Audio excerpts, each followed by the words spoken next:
हरे कृष्णा। तो आज जानते हैं कि अपने दुश्मन को वश में कैसे किया जाए और अपने दुश्मन से जीता कैसे जाए। बहुत मुश्किल काम है ये, लेकिन इम्पॉसिबल नहीं है। इसका एक तरीका है करने का, और अगर हम उसको एकदम रिलीजियसली फॉलो करें जैसा कहा गया है, तो ज़रूर हम अपने दुश्मन से जीत सकते हैं। तो आइए सुनते हैं भगवान कृष्ण क्या कहते हैं इस दुश्मन के बारे में, कैसे इसको जीता जाए, कैसे इसे हराया जाए। कौन है हमारा दुश्मन? भगवान कृष्ण कहते हैं, चैप्टर नंबर 6, श्लोक नंबर 6 में, मैं सिर्फ हिंदी का अनुवाद पढ़ूंगी। जिसने मन को जीत लिया है उसके लिए मन सर्वश्रेष्ठ मित्र है, किंतु जो ऐसा नहीं कर पाया उसके लिए मन सबसे बड़ा शत्रु है। एक्चुअली में हम लोग सोचते हैं कि जो बाहर इंसान घूम रहे हैं वो हमारे शत्रु हो सकते हैं, लेकिन उनसे भी बड़ा, सबसे बड़ा शत्रु हमारे लिए हमारा मन है।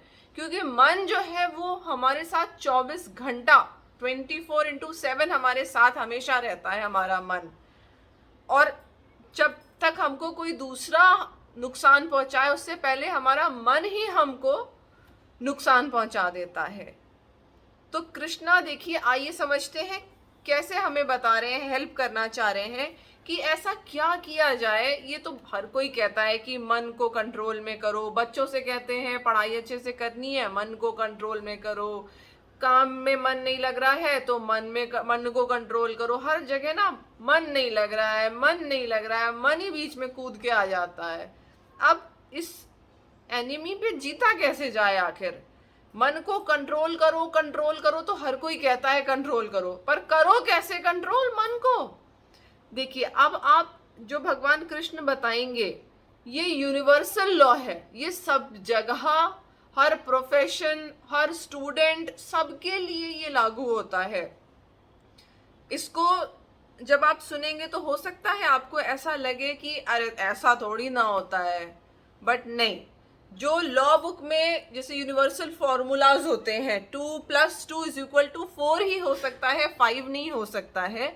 वैसे ही जब भगवान स्वयं कुछ बातों को, कुछ टिप्स आपको दे रहे हैं, तो वो वही पॉसिबिलिटीज है, उसके अलावा कुछ पॉसिबल नहीं है मन को जीतने के लिए।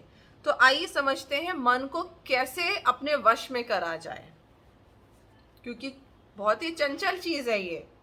मन अपनी, कृष्ण कह रहे हैं चैप्टर 6 श्लोक नंबर 26 में कि मन अपनी चंचलता तथा अस्थिरता के कारण जहां कहीं भी विचरण करता हो, मनुष्य को चाहिए कि उसे वहां से खींचे और अपने वश में लाए।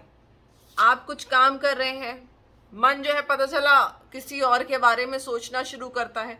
द मोमेंट यू रियलाइज कि अरे मैं कुछ और सोच रही थी, तुरंत उस थॉट को वहां कट करो, स्टॉप करो। हमें क्या आता है ना, हम नेगेटिव सोचते हैं तो हमें मजा आने लगता है धीरे धीरे नेगेटिव सोचने में। हम नेगेटिव सोच के साथ रहते हैं, फिर हम नेगेटिव डिस्कशंस में चले जाते हैं, फोन लगा लिया किसी को, अपने थॉट्स डिस्कस करने शुरू कर दिए। तो क्या है, नेगेटिविटी एक हमारा इंजॉयमेंट, एक टाइम पास बन गया है। ऐसा नहीं करना है, तुरंत वहीं उस नेगेटिव थॉट को कट करिए और मन को वापस खींचिए कि ना, ये गलत मत सोचो, नेगेटिव थॉट्स मत लेकर के आओ। क्यों?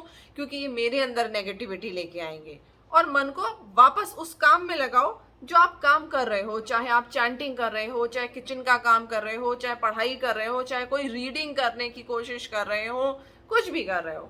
आगे भगवान कृष्ण क्या कहते हैं श्लोक नंबर 27 में, जिस योगी का मन मुझ में स्थिर रहता है, बहुत इंपॉर्टेंट पॉइंट है ये, यही है असली पॉइंट।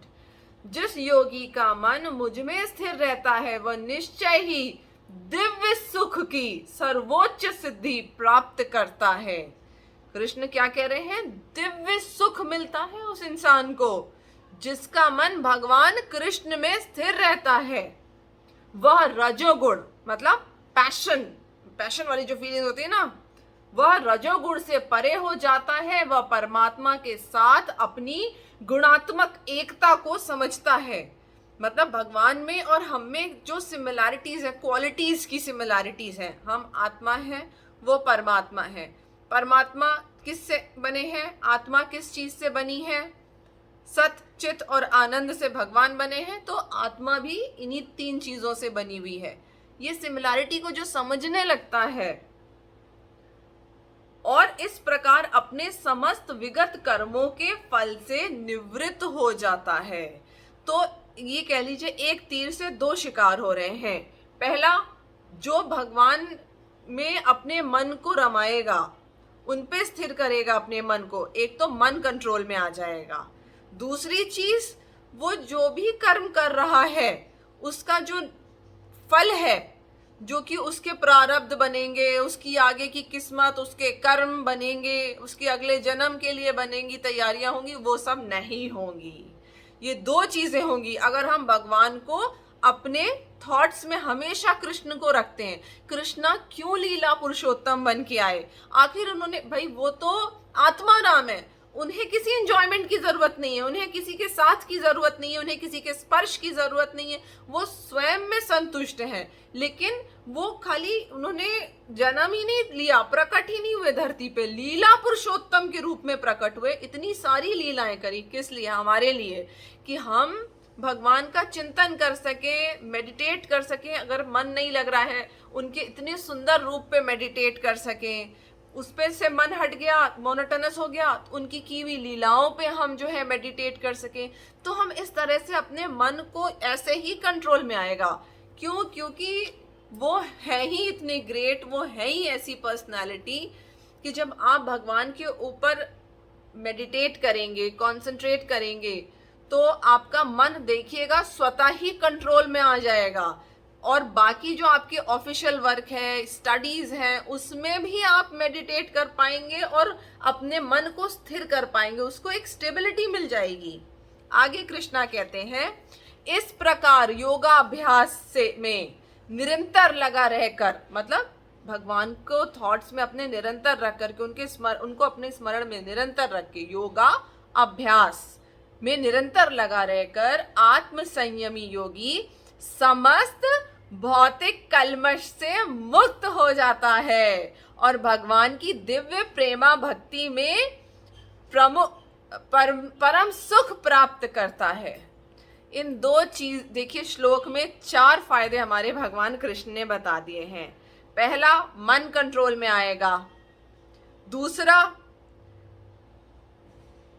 इस प्रकार योगाभ्यास में निरंतर लगा रहकर आत्म संयमी योगी समस्त भौतिक कल्मश, दुखों से, जो भौतिक दुख हैं उनसे छुटकारा पा जाएगा। तीसरी बात, उसको दिव्य प्रेमा भक्ति वो प्राप्त हो जाएगी भगवान के प्रति। और चौथी चीज, अपने कर्मों के फलों से वो छूट जाएगा, उसको अननेसेसरीली भोगना नहीं पड़ेगा। तो इस तरह से हमको भगवान कृष्ण गाइड कर रहे हैं कि हम कैसे, पहले तो अपने, एक तो मन सबसे बड़ा दुश्मन है, दूसरा उसको कंट्रोल कैसे करना है, और तीसरी चीज कि कंट्रोल जिस मेथड से हम कंट्रोल करेंगे, मतलब भगवान के ऊपर कॉन्सेंट्रेट करके जब हम मन को कंट्रोल करेंगे, तो उससे हमें कितने सारे 4 बेनिफिट्स हमको मिलेंगे। इससे बढ़कर और क्या है? और यही मूल मंत्र है, यही मूल मंत्र है, और कोई मूल मंत्र नहीं है इसके अलावा। आई होप ये आप प्रैक्टिस करके देखिए कुछ टाइम के लिए। कार्तिक मास चल रहा है, इस कार्तिक मास में आगे बहुत अच्छा वेदर भी होगा, बहुत गर्मी नहीं है, कंफर्टेबल वेदर है।